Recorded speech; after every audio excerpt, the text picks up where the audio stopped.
जय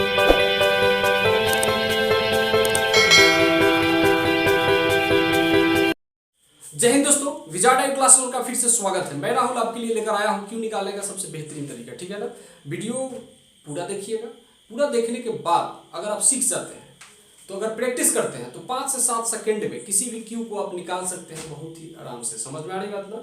चलिए तो अच्छा, एक और बात, अगर आप मेरे नए व्यूअर हैं तो मेरे यूट्यूब चैनल को सब्सक्राइब कर लीजिएगा, बेल आइकन को दबा लीजिएगा। इससे फायदा क्या होगा, मेरा आने वाला हर वीडियो का नोटिफिकेशन आपके फोन पे मिलेगा। ठीक है ना, चलिए तो ज़्यादा बात नहीं करते हैं, बताता हूं मैं आज आपको क्यों निकालने का तरीका। ठीक है ना, चलिए एक बात, पहला चीज देखिए ध्यान से।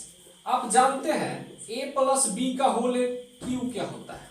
ये बात आपको पता है क्या होता है? A cube plus B cube plus 3ab into a plus b. ये तो बात आपको पता है। अच्छा अब देखिए, देखते रहिएगा। ए क्यू इसको लिख देता हूं बी क्यू प्लस इसको गुना कर देता हूं, कोई दिक्कत? अब गुना करता हूं तो 3 का 3 ए में ए से गुना होगा तो क्या होगा? ए स्क्वायर। अब बी है तब बी। चलिए अब देखिए इसको अब फिर से बी से करते हैं। 3 का 3 हो जाएगा, ए है तो ए हो जाएगा और बी है तो क्या हो जाएगा? बी स्क्वायर होगा ना। समझ में आ रही बात ना? चलिए अगला बात देखिए। अब क्या करते हैं, सब तो प्लस में है, इसको लिख सकते हैं क्या? ध्यान से देखिए, इसको लिख सकता हूं का 3a square B plus 3ab square plus B cube. कोई दिक्कत? इसको तो लिख सकते हैं ना, कोई दिक्कत नहीं है। अब चलिए, अब अगर हमें किसी का क्यू निकालना है, जैसे अगर हमें 12 का क्यू निकालना है, छोटा डिजिट ले रहे हैं, तो क्या करेंगे? ध्यान से देखिए, 12 का क्यू निकालना है, इसी पे तोड़ दीजिएगा, आपको कंफर्म आंसर आ जाएगा। चलिए 1 है 2 3 4, तो मैं भी कर दिया यहाँ पे 4। 12 का क्यू निकालना है, इसको मान लिया मैंने a और इसको मान लिया b। समझ में आ रही बात ना? चलिए अब b मान लिया, ध्यान दीजिए यहाँ पे क्या है? b q है, तो b क्या है आपके पास? 2 है। 2 का q करेंगे तो कितना होगा? 8 होगा ना। चलिए और यार अब यहाँ पे ध्यान देना है, यहाँ पे हमेशा 1 डिजिट होगा। अगर 2 डिजिट आता तो 1 डिजिट इधर कैरी हो जाता। समझ में आ रही बात ना? फिर यहाँ भी 1 डिजिट ही होता, यहाँ भी अगर 2 डिजिट आता तो कैरी होता, यहाँ भी 1 डिजिट आता, यहाँ भी 2 डिजिट होता तो आगे कैरी होता। ठीक है ना? अगर यहाँ पे 3 डिजिट आता, 3 अंक आता, फिर भी यहाँ पे 1 अंक ही लिखा जाता, आगे कैरी हो जाता। ठीक है ना? सब में 1-1 अंक ही लिखना है। अब तो यहाँ पे 1 ही अंक आया है तो कोई कैरी उड़ी तो है नहीं। तो 2 का क्यू कितना होगा? बी क्यू है, तो 2 का क्यू करेंगे कितना होगा? 8 होगा ना। चलिए आगे देखिए, आगे है 3ab स्क्वायर। अच्छा बताइए, 3 है, a कितना है आपके पास? a 1 और b कितना है? 2 है, और 2 का स्क्वायर करेंगे तो कितना होगा? 4 होगा ना। चलिए 4 में लिख दिया। अब देखिए 4 तिहाई 12 होगा ना। 4 तिहाई 12 आ रहा है, मैंने बोला था यहाँ भी आपको 1 अंक लिखना है। 12 का कितना लिखेंगे? 2, और कैरी कितना बचेगा आपके पास? 1 बचा ना, क्योंकि मैंने बताया था 1 डिजिट ही लिखते हैं, 1 अंक ही लिखेंगे। आगे चलते हैं, 3a स्क्वायर b है। अब चलिए यहाँ लिखिए 3 a की वैल्यू कितना है? 1 है ना? a की वैल्यू 1 है और 1 का स्क्वायर क्या होगा? 1 ही होगा। और b कितना है? 2 है ना, और 2 है तो इसका तो स्क्वायर है नहीं, b का b लिखना है तो 2 लिख दीजिए। अब देखिए 3 दूनी कितना होता है? 6, और कैरी कितना है आपके पास? 1 है ना। 6 × 1 कितना होगा? 7 होगा। यहाँ तो 2 डिजिट आया नहीं है, अगर 2 डिजिट आता तो फिर से वहां पे 1 डिजिट ही लिखते, 1 को कैरी कर देते। समझ में आ रही बात ना? चलिए अब a क्यू कितना है?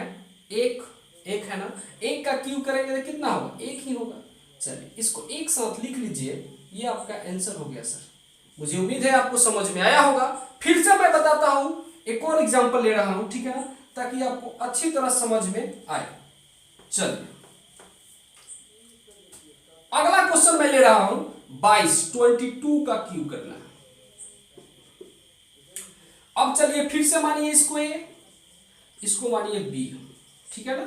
चलिए b है, अब फिर से चलना है। अब b क्यू है तो b क्या है आपके पास? 2 है। 2 का क्यू करेंगे तो क्या होगा? 8 लिख दिया मैंने, 8, कोई दिक्कत? चलिए उसके बाद है 3ab स्क्वायर। 3ab स्क्वायर है तो 3 है और a कितना है? 2 है, तो 3 दूनी 6 होगा ना। और b स्क्वायर है, b कितना है? 2 है आपके पास, तो 3ab स्क्वायर होता है तो 3 ए कितना है 2, तो 2 और बी स्क्वायर है, बी कितना है 2, तो 2 का स्क्वायर करेंगे कितना होगा 4।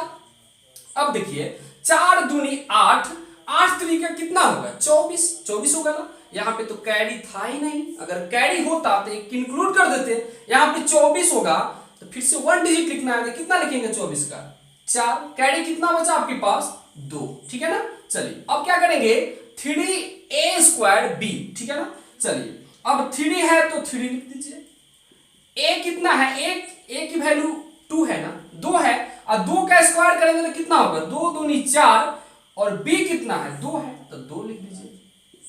अब देखिए 4 तिहाई 12 दूनी कितना होगा 24 होगा ठीक है ना, 24 होगा, और कैरी कितना बचा आपके पास 2 है ना, या तो 24 हो गया, ये कैरी आपके पास 2 है, 24 और 2 कितना होगा 26, 26 का कितना लिखेंगे 6, फिर से कैरी कितना बचा 2 ही बचा, और बी क्यू ये ए क्यू सॉरी ए क्यू कितना है, ए क्यू है तो ए की वैल्यू कितना है 2, और 2 का क्यू करेंगे तो कितना होगा 8 होगा ना, और 2 कैरी है आपके पास कितना हो जाएगा 10 हो गया। आप इसको एक साथ लिख दीजिए, ये आपका आंसर हो गया। समझ में आ रही बात ना। चलिए मुझे उम्मीद है आपको समझ में आया होगा, और भी एग्जांपल ले रहा हूं, दिखते रहिए।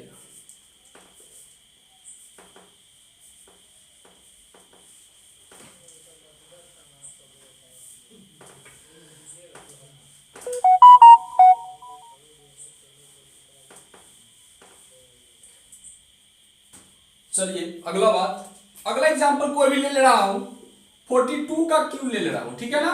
चलिए अब स्पीड करेंगे थोड़ा सा, मुझे उम्मीद है आप सीख गए होंगे। चलिए अब ये क्या है, ए है आपका, ये क्या है बी है ना।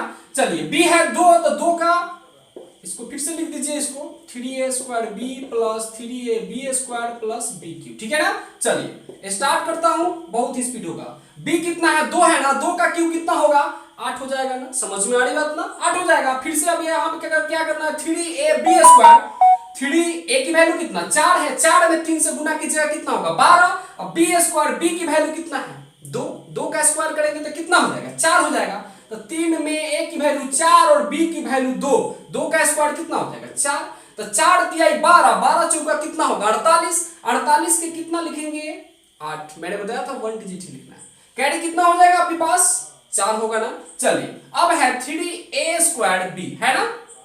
अब क्या करेंगे 3 है तो 3a स्क्वायर है, 4 के स्क्वायर कितना होता है 16 आपको पता होगा, और b की वैल्यू कितना है 2। अब देखिए 16 तिया 48, 16 तिया 48 दूनी कितना होगा 96, और 96 या 4 कितना होगा 100 होगा ना। 100 का क्या लिखना है 1 डिजिट ही लिखना है। कैरी कितना होगा आपके पास 10, समझ में आ रही बात ना। चलिए अब b a क्यूब, a की वैल्यू कितना है 4, और 4 का क्यूब कितना होता है 64, और 64 और 10 कितना होता है 74, समझ में आ रही बात ना। लिख दीजिए इसको। चलिए ये आपका क्यूब हो गया, ठीक है ना। चलिए एक और एग्जांपल ले लेता हूं ले लीजिए 62 का कर लेते हैं, कि कोई दिक्कत है। चलिए b क्यूब करना है, 2 का क्यूब कितना हो जाएगा 8 मुझे पता है। अब उसके बाद क्या करना है 3ab स्क्वायर, 3 a की वैल्यू कितना है 6 है ना, a की वैल्यू 6 है, 3 तो 76 या 18, 6 में 3 से गुना करेंगे तो 6 3 18 होगा ना, 18 हो गया। और b की वैल्यू कितना है 2 है, तो 2 का स्क्वायर करेंगे कितना होगा 4 होगा ना, 2 दूनी 4, 18 चौका कितना होता है 72, 72 का कितना लिखेंगे 2, कैरी कितना होगा 7 होगा ना। चलिए अगला क्या है 3a स्क्वायर b है ना, 3 है a स्क्वायर यानी 36 होगा ना, 6 का स्क्वायर कीजिएगा 36 नहीं होगा, तो 6 का स्क्वायर 36, 3 से गुना कीजिएगा तो कितना होगा 36 तिया कितना होता है 108 होगा ना। और b कितना है 2 है ना, b तो बाकी है, तो 36 तिया 108 में b 2 है, 2 से गुना कर दीजिएगा तो 216, 216 आपके पास कैरी 7 है, 216 और 7 कितना होता है बताइए, 216 और 7 223 होता है, ठीक है ना। 23 का कितना लिखेंगे 3 लिखेंगे, मैंने बताया था आपको, समझ वाली बात ना। चलिए 23 का 3 लिखेंगे, कैरी कितना बचा आपके पास 22 बचा है ना। चलिए और a क्यूब कितना होगा 6 है ना, 6 का क्यूब कीजिएगा तो कितना होगा 216, और 216 में 22 जोड़ दीजिएगा तक कितना होगा आपको पता है कि नहीं? 238 लिख दीजिए, ठीक है ना। चलिए ये आपका हो गया, समझ में आ रही बात ना। चलिए मुझे उम्मीद है आपको समझ में आया होगा। एक और एग्जांपल मैं ले रहा हूं।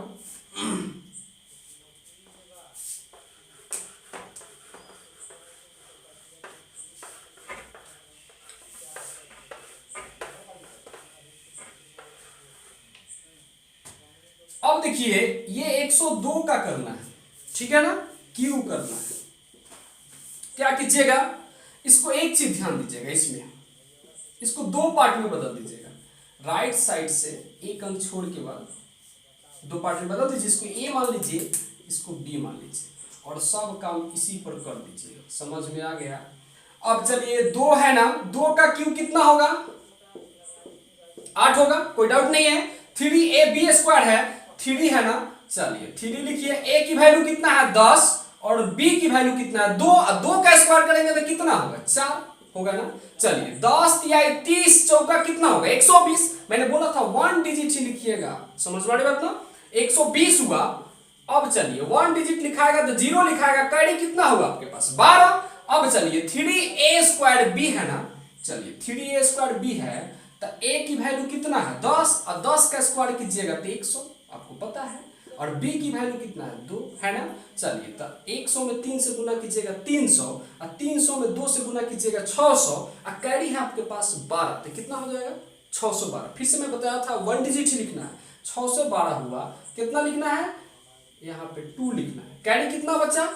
61। समझ में आ रही बात ना। चलिए अब क्या है, यहाँ पे AQ है। ए क्या था आपके पास? 10, और 10 का क्यू करेंगे तो कितना होगा? 1000, आपको पता है। 1000 में 61 को जोड़ दीजिएगा, कितना हो जाएगा? 1061। समझ में आ रही बात ना। अब सबको एक साथ नीचे लिख दीजिए। मुझे उम्मीद है आपको समझ में आ गया होगा। समझ में आ रही बात ना। नहीं भूलने की तो गारंटी है, भूल सकते नहीं है, ठीक है ना।